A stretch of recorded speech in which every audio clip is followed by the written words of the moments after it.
Kita mohon pimpinan Tuhan untuk merenungkan firman-Nya. Kita berdoa. Kami sangat bersyukur ya Tuhan, karena Engkau Allah yang begitu baik. Kebaikan-Mu selalu ada buat kami, sekalipun kondisi kehidupan kami atau dunia kami tidak selalu baik. Dan pada kesempatan ini kami mau mendengarkan firman-Mu, mau merenungkannya ya Tuhan. Karena kami membutuhkan firman-Mu. Kami membutuhkan makanan rohani yang berasal dari Engkau. Dan hanya dalam firman-Mu itulah kami mendapatkannya. Hanya firman-Mu lah yang dapat memuaskan kami. Dan kami berdoa, mohon Tuhan tolong kami masing-masing yang ada di tempat ini. Dengan hati seorang murid, dengan hati yang mau dengar-dengaran, dengan hati yang mau diajar dan belajar, kami datang kepadamu. Terpujilah Engkau ya Bapa, ini kami sekalian datang kepadamu. Mohon Roh Allah memimpin kami, memberikan kami hikmat untuk mengerti firman Tuhan. Di dalam nama Yesus kami berdoa. Amin. Shalom jemaat Tuhan. Pagi hari ini kita akan bersama-sama merenungkan firman Tuhan dengan tema semua tentang pilihan yang kita dasari dari Injil Yohanes pasal 6 ayat 44 dan pasal 15 ayat yang ke-16. Saya mengajak kita membuka Yohanes 6 ayat 44 dan pasal 15 ayat 16. Nah, jika sudah menemukannya, untuk Yohanes pasal 6 ayat 44, saya akan membacakannya untuk kita sekalian, sedangkan pasal 15 ayat 16 silakan Bapak Ibu Saudara-saudari membacakannya bersama. Yohanes 6 ayat 44 oleh saya, sedangkan jemaat Tuhan pasal 15 ayat 16. Yohanes pasal 6 ayat 44 demikian.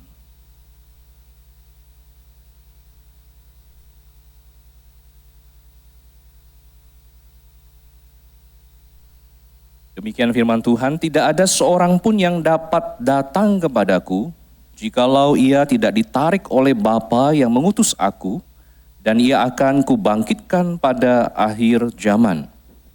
Yohanes pasal 15 ayat 16, silakan jemaat Tuhan.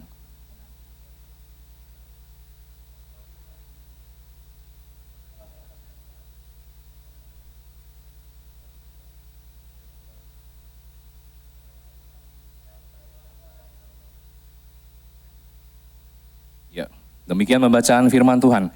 Nah, Bapak Ibu Saudara-saudariku yang dikasihi oleh Kristus, sebagai manusia kita menyadari bahwa kita menjalani hidup ini dengan pilihan-pilihan. Setiap hari kita diperhadapkan dengan pilihan-pilihan, sehingga suka tidak suka, mau tidak mau, kita harus memutuskan untuk memilih yang mana, sesuai ataupun beserta dengan segala konsekuensinya, dengan segala resikonya. Misalkan Bapak Ibu Saudara-saudari, ketika seseorang itu jatuh cinta, maka terkadang dia itu tidak berpikir panjang untuk memutuskan memilih pasangannya sebagai suaminya kelak. Nah, contohnya seperti apa? Seperti ini Bapak Ibu Saudara-saudari. Ada seorang istri bertanya kepada suaminya, kenapa kamu tidak bilang dari dulu kalau kamu itu semiskin ini? Lalu suaminya berkata, lah aku kan sudah bilang, kamu aja yang gak dengar dan gak mau mengerti. Lalu istrinya berkata, memangnya dulu kamu bilang apa? Lalu suaminya bilang, waktu itu aku bilang, sayang, cuma kamu satu-satunya yang kumiliki dan kupunya di dunia ini. Malah kamu bilang, so sweet. Nah, akhirnya istrinya tidak bisa berkomentar lagi dan speechless, Bapak Ibu Saudara-saudariku. Nah, bukan hanya itu saja. Kita harus mengakui bahwa kadang seseorang di dalam masa mudanya salah memilih. Sehingga pilihan itu mempengaruhi masa depannya. Seperti seorang remaja yang pernah mengikuti sekolah Alkitab liburan atau Church Bible School di suatu gereja di Amerika. Nah, ia menuruni tangga gereja itu dan kemudian tiba-tiba dia memandang wajah saudaranya dan dia berkata kepada dia, saya bosan. ini hari terakhir saya berada di gereja ini. Nah, bertahun-tahun Bapak Ibu Saudara-saudariku, sebuah resepsi agung diadakan di The Pan American Exposition bagi Presiden Amerika Serikat. Presiden itu berdiri untuk menyapa seluruh kerumunan hadirin yang berdesakan maju ke depan. Nah, di antara mereka ada seorang dengan tangan tertutup dan tentu saja sebenarnya pikir kita adalah dia mau menjabat tangan. Tapi alih-alih menjabat tangan presiden itu, dia menarik pistol yang tersembunyi dan itu ditujukan kepada Presiden William McKinley. Dan akhirnya presiden tersebut terjungkal tewas, Bapak Ibu Saudara-saudari. Nah, pembunuh itu bernama Leon F. Czolgosz, yaitu remaja yang bertahun-tahun lalu mengatakan bahwa dia bosan dan dia tidak mau lagi datang ke gereja. Nah, Bapak Ibu Saudara-saudariku, presiden dan seorang yang bernama Leon F. Czolgosz, siapa yang mengira bahwa orang ini akhirnya yang membunuh Presiden Amerika Serikat yang ke-25 itu. Tetapi ternyata dari kisah sejarah inilah kita bisa paham, ternyata satu keputusan di masa muda bisa mempengaruhi masa depan dari seseorang, bahkan menjadikan dia seperti apa di masa depan itu. Nah, kalau demikian Bapak Ibu Saudara-saudari, maka kita sadar benar bahwa manusia termasuk kita bisa salah, bisa keliru dalam memutuskan sesuatu. Kita bisa salah dalam memilih sesuatu. Tapi bagaimana dengan Allah kita, Bapak Ibu Saudara-saudari? Apakah dia salah untuk memilih? Apakah dia salah untuk memutuskan memilih sesuatu atau seseorang? Nah, tentu saja di dalam kehidupan kita percaya kalau manusia bisa memilih, yaitu ciptaan yang bisa memilih, maka Tuhan sendiri sebagai pencipta, dia itu memilih kita, Bapak Ibu Saudara-saudari. Nah, dia menyeleksi, dia memilih sesuatu untuk dirinya, untuk kemuliaannya, untuk kepuasannya, untuk kesenangannya. Sebagai contoh, misalkan bangsa Israel. Bangsa Israel itu bangsa yang sebenarnya secara militer, secara jumlah tidak ada apa-apanya dibandingkan dengan bangsa-bangsa yang ada di sekitarnya. Tetapi Tuhan memilih bangsa Israel. Lalu kalau kita perhatikan dalam perjanjian baru, Tuhan kita Yesus Kristus, dia memilih 12 orang murid. Yang kita tahu latar belakang mereka seperti apa. Yang jelas bukan orang terpelajar. Sebagian besar bukan orang terpelajar. Dan kita menemukan Tuhan memilih mereka. Nah, Bapak Ibu Saudara-saudariku, lebih khusus di dalam Yohanes pasal 6 ayat 25 hingga 59. Bagian yang sudah kita baca tadi, Yohanes 6 ayat 44. Di situ kita melihat bagaimana Tuhan Yesus memperkenalkan dirinya kepada orang banyak secara metafora bahwa dia adalah roti hidup. Nah, pada intinya maksud dari metafora akulah roti hidup adalah Tuhan menyatakan dia bukan hanya memiliki hidup, tetapi dia juga bisa memberikan hidup yang kekal itu kepada orang lain yang percaya kepadanya. Nah, masalahnya orang-orang yang mendengar pada saat itu adalah orang-orang Yahudi. Dan mereka sangat sukar sekali menerima kebenaran ini. Akhirnya kita bisa melihat bagaimana mereka akhirnya bersungut-sungut. Dan mereka mengatakan bahwa tidak masuk akal kalau manusia itu turun ke dalam dunia. Nah, masalahnya dengan perkataan inilah kita bisa memahami. Mereka hanya percaya Tuhan Yesus hanya sebagai manusia sepenuhnya. Tetapi bukan Tuhan sepenuhnya. Nah, karena itulah Tuhan Yesus berkata kepada mereka supaya mereka jangan bersungut-sungut.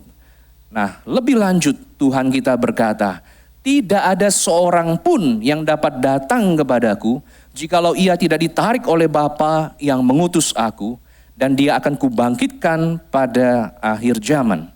Nah, dari ayat inilah kita bisa melihat bagaimana Allah Bapa selalu berinisiatif untuk menggerakkan dan mengubah hati manusia.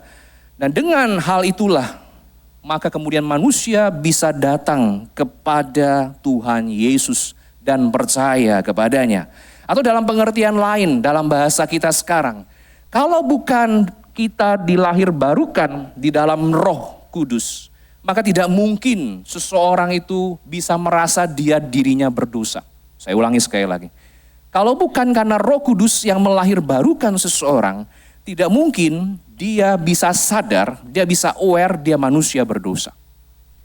Nah, jadi dengan kesadaran itulah dia kemudian berlanjut dengan satu kesadaran lain.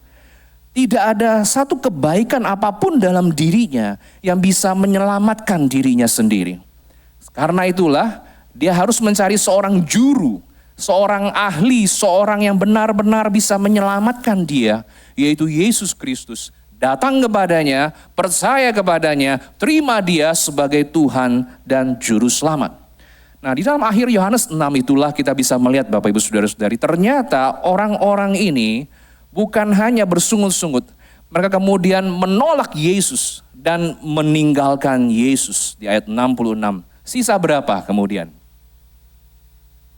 Kalau peristiwa mujizat itu 5.000 orang dikasih makan, sisa 12 bakul. Nah, ini sisa 12 orang murid Bapak Ibu Saudara-saudari. Nah, murid-murid ini sekali lagi adalah orang-orang yang dipilih oleh Tuhan Yesus sendiri. Dan dia begitu mengasihi mereka dan dia berinisiatif untuk memilih mereka. Ini sesuatu kebiasaan yang aneh atau unik atau tidak biasa pada zaman itu.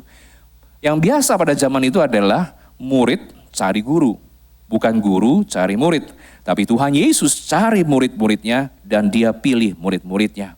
Dan pemilihan ini Bapak Ibu Saudara-saudari bukan berdasarkan karena kehebatan, kepandaian, kekayaan atau posisi yang dimiliki oleh murid-murid.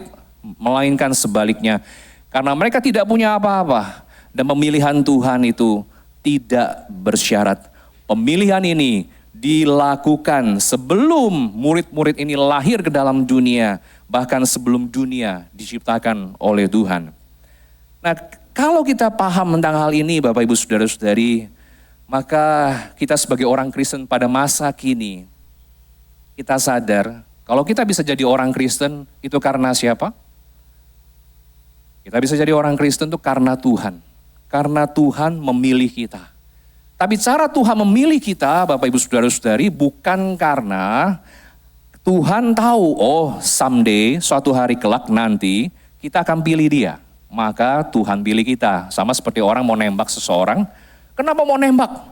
Karena kita tahu nanti dia akan memilih kita gitu ya. Wah, jadi ditembak dan benar jatuh cinta dan akhirnya cinta itu bersambut begitu. Nah, tapi Bapak Ibu Saudara-saudari, cara Allah memilih tidak demikian. Allah memilih kita tidak bersyarat. Allah memilih kita lebih dahulu barulah kita bisa memilih dia. Jadi dari kebenaran inilah kita paham benar. Itu karena anugerah. Bukan karena kita punya something, maka Tuhan bisa pilih kita. Nah, cuma timbul masalah begini. Siapa sih yang dipilih di dalam dunia ini? Bapak Ibu Saudara-saudari bisa klaim pada hari ini, saya orang pilihan Tuhan?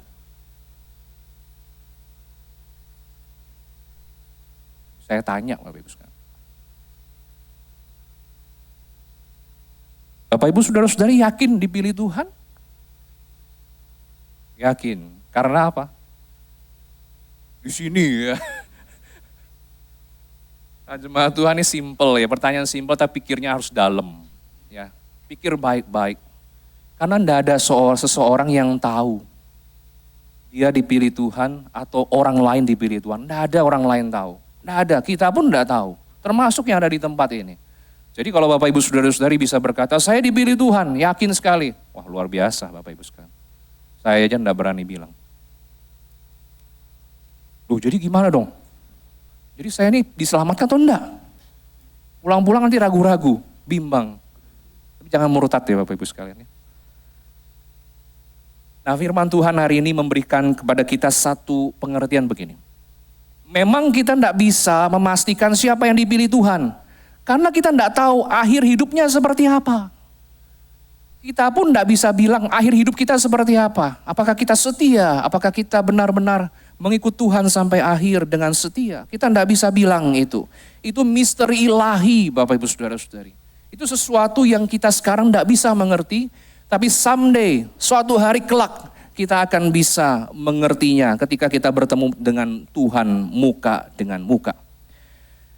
Nah, tapi kalau misalkan kita tidak tahu siapa yang dipilih, siapa yang tidak dipilih, maka kemudian ketika kita berkata, kita orang pilihan Tuhan. Nah, kalau orang yang tidak dipilih Tuhan, apakah Tuhan itu tidak adil? Apakah Tuhan itu not fair? Loh, kenapa kok saya yang dipilih Tuhan? Kenapa dia enggak? Atau terbalik, kenapa dia yang dipilih Tuhan? Kok saya enggak? Kenapa dia yang diselamatkan? Kok saya enggak?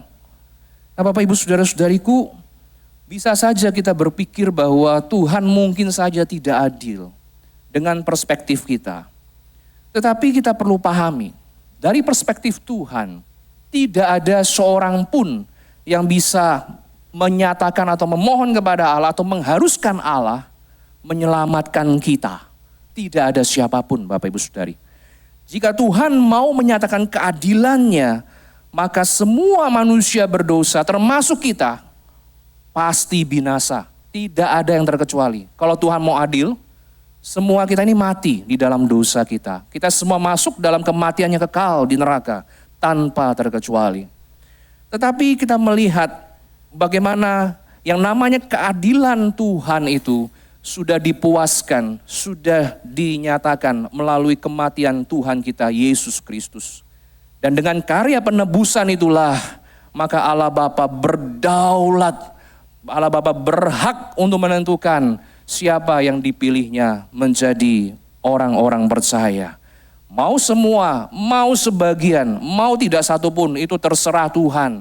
Dan itu bukan tidak adil, tapi itu anugerah Tuhan, Bapak Ibu Saudara-saudari. Nah, untuk memahami hal ini, saya meminjam penjelasan dari katekismus singkat Westminster seperti ini.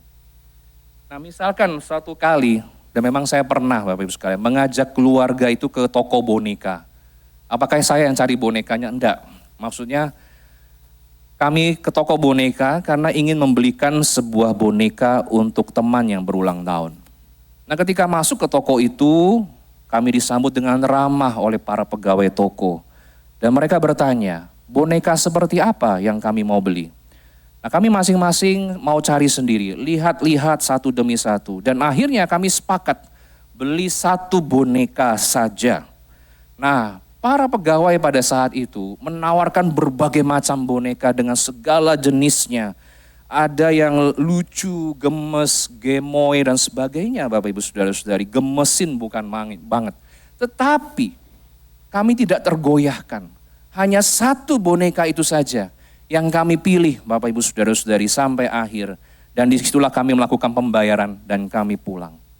Nah, Bapak Ibu Saudara-saudariku, demikianlah pula dengan pemilihan Tuhan. Dari sekian banyak orang di dalam dunia ini, Tuhan hanya pilih misalkan satu. Dan dia pilih itu saja, dan itu saja yang dia pilih. Dan yang dipilih tidak bisa bilang, loh kenapa Tuhan pilih saya? Kenapa Tuhan tidak pilih dia? Atau mungkin orang-orang yang lain berkata, kenapa bukan saya, kenapa harus dia? Tidak bisa Bapak Ibu Saudara-saudari. Karena pemilihan Tuhan itu dilakukan oleh Tuhan sendiri yang berdaulat.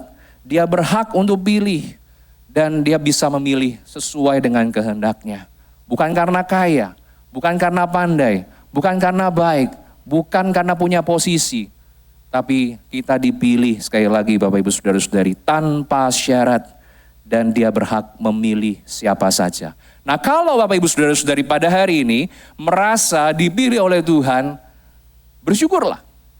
Kalau Bapak Ibu Saudara-saudari masih setia sampai hari ini ikut Tuhan, bersyukurlah karena Tuhan mengasihi kita.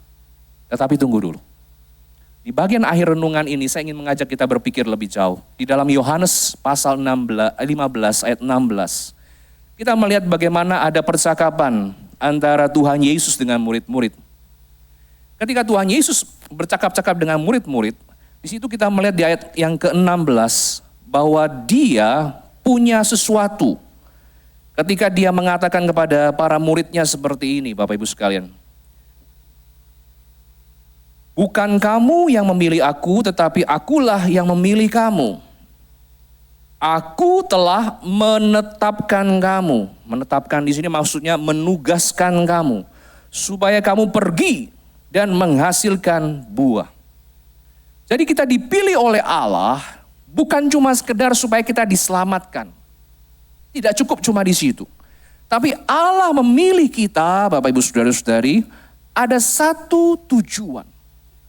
Jadi tujuan inilah Bapak Ibu Saudara-saudari yang kita hidupi sekarang sebagai orang percaya. Yaitu apa?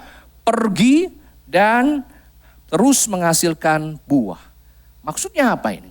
Maksudnya adalah ketika kita dipilih oleh Allah, maka kita dipanggil untuk melayani, mengasihi, memberitakan kabar baik, dan memenangkan jiwa-jiwa yang terhilang. Dan hasil ini tetap, maksudnya apa? Hasil ini tetap ada, terus ada di dalam kehidupan kita. Bahkan dari generasi ke generasi ada orang-orang yang terima Tuhan. Ada orang-orang yang benar-benar ikut Tuhan sampai akhir zaman nanti. Nah, kenapa Tuhan Yesus dia memberikan penugasan ini? Kenapa dipilih untuk melakukan sesuatu? Tidak jauh-jauh alasannya, bukan cuma karena rencana Tuhan, tapi karena diri Tuhan Yesus sendiri juga demikian. Kalau kita perhatikan, Tuhan Yesus dipilih oleh Bapa untuk menyatakan kasih Bapa kepada orang-orang berdosa yang percaya kepadanya. Dan itu dikonkretkan dengan kematiannya di atas kayu salib supaya kita memperoleh hidup kekal. Dan kabar inilah, kabar keselamatan inilah yang kemudian terus diberitakan dari zaman ke zaman sampai ke ujung bumi.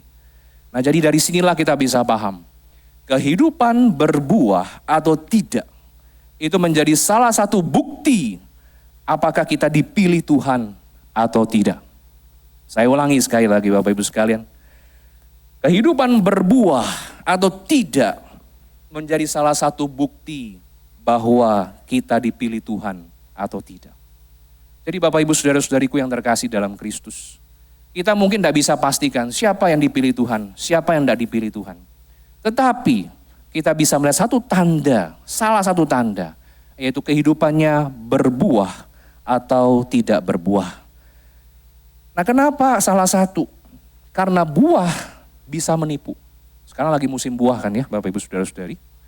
Nah, buah itu dari luar bisa saja mulus kulitnya, bisa harum aromanya. Tapi rasanya di dalam kita tidak tahu. Tapi ketika kita cicipi kita baru tahu, oh kualitas buah ini seperti apa.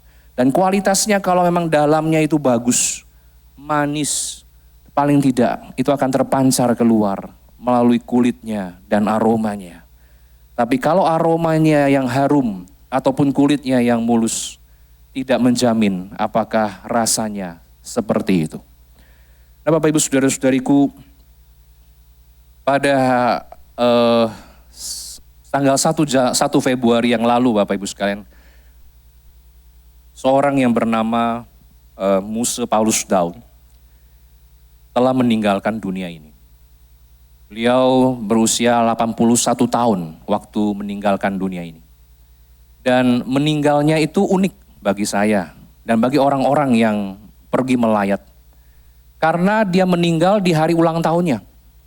Jadi 1 Februari itu adalah hari kelahirannya. Tetapi 1 Februari itu jugalah hari kematiannya. Nah, jemaat Tuhan yang terkasih dalam Kristus, siapa almarhum ini? Almarhum ini adalah seorang hamba Tuhan ya yang setia, yang melayani di berbagai gereja, dan bahkan dia melayani sebagai dosen di STT Amanat Agung sampai selesai. Dan dia banyak menulis buku, Bapak Ibu Saudara-saudari. Dan ketika mendengar kesaksian dari beberapa dosen STTAA pada hari kedua, hari kebaktian penghiburan almarhum Muse Paulus Daun ini, saya dan istri pada saat itu memperhatikan, iya, ternyata di dalam sepanjang hidupnya ini, Tuhan pakai beliau. Tuhan pakai beliau untuk menjadi berkat bagi banyak orang. Banyak orang yang sudah diberkati dengan karya tulisnya. Banyak orang mahasiswa yang diberkati dengan pengajarannya. Banyak orang yang kemudian dimenangkan untuk terima Tuhan ketika beliau berkhotbah di gereja-gereja Tuhan. Dan Bapak Ibu Saudara-saudariku, anggota keluarganya sendiri memang mengakui almarhum tidak sempurna. Tidak sempurna. Tetapi mereka mengakui juga komitmennya, tidak hitung-hitungannya untuk melayani Tuhan. Bapak Ibu Saudara-saudari, itulah yang namanya hidup berbuah. Ketika orang itu meninggal, ketika dia sudah sampai garis akhir, baru kita bisa bilang, ini orang luar biasa. Ini orang sudah mengakhiri hidupnya dengan baik. Dia tidak sempurna, Bapak Ibu sekalian. Tapi hidup yang tidak sempurna itu dipakai Tuhan untuk menyempurnakan orang lain, untuk memberkati orang lain. Dan saya rindu saya dan saudara-saudari yang ada di tempat ini benar-benar hidup berbuah. Hidup berbuah yang manis, Bapak Ibu Saudara-saudari. Jangan yang asem, apalagi pahit. Jangan. Ya semua orang bisa berbuah enggak? Bisa. Tapi masalahnya buahnya itu seperti apa? Manis, pahit, asem, apalagi pedas. Ya, tapi Tuhan mau kita berbuah yang manis. Nah, firman Tuhan pada hari ini, Bapak Ibu sekalian, kembali mengingatkan kita bahwa pemilihan yang Allah lakukan itu adalah sebuah pemilihan yang pasti dan penuh anugerah atas seseorang atau sekelompok orang untuk menggenapi rencana atau tujuan Allah yang berdaulat. Sekali lagi saya ulangi. Pemilihan yang Allah lakukan adalah pilihan Allah yang pasti, penuh dengan anugerah atas seseorang atau sekelompok orang untuk menggenapi rencana atau tujuan Allah yang berdaulat itu. Allah pilih bangsa Israel untuk menjadi umatnya, supaya menjadi berkat bagi bangsa-bangsa di dunia. Bapa pilih anaknya yang tunggal, Tuhan Yesus, untuk menyatakan kasih dan anugerahnya yang besar bagi orang-orang yang berdosa dan percaya kepadanya.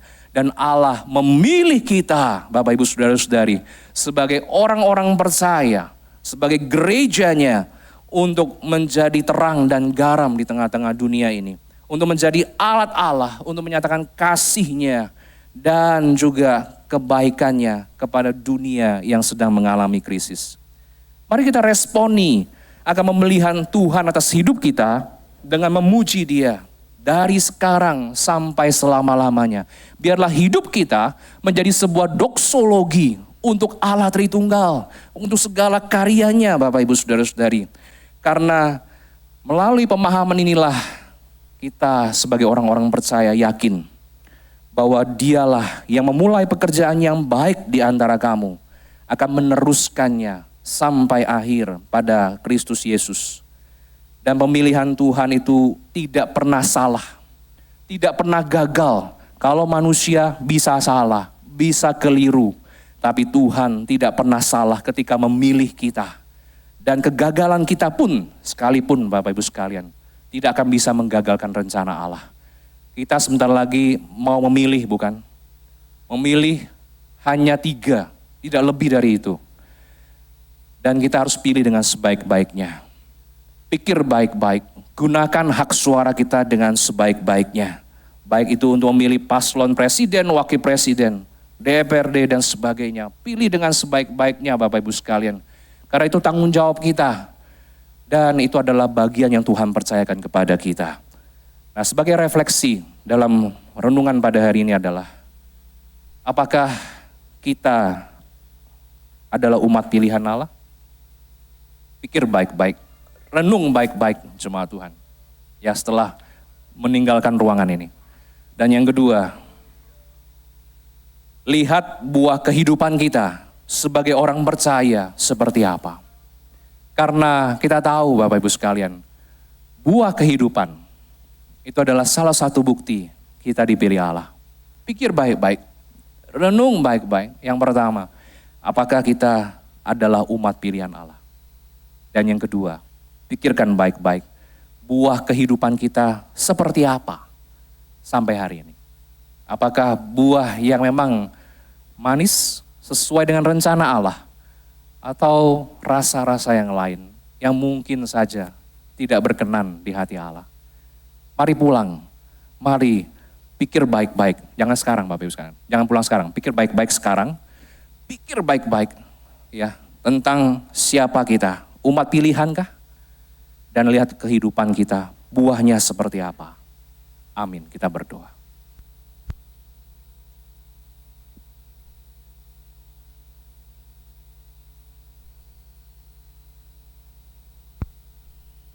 Saya mengajak kita berdiam diri sejenak. Renungkan dua pertanyaan tadi.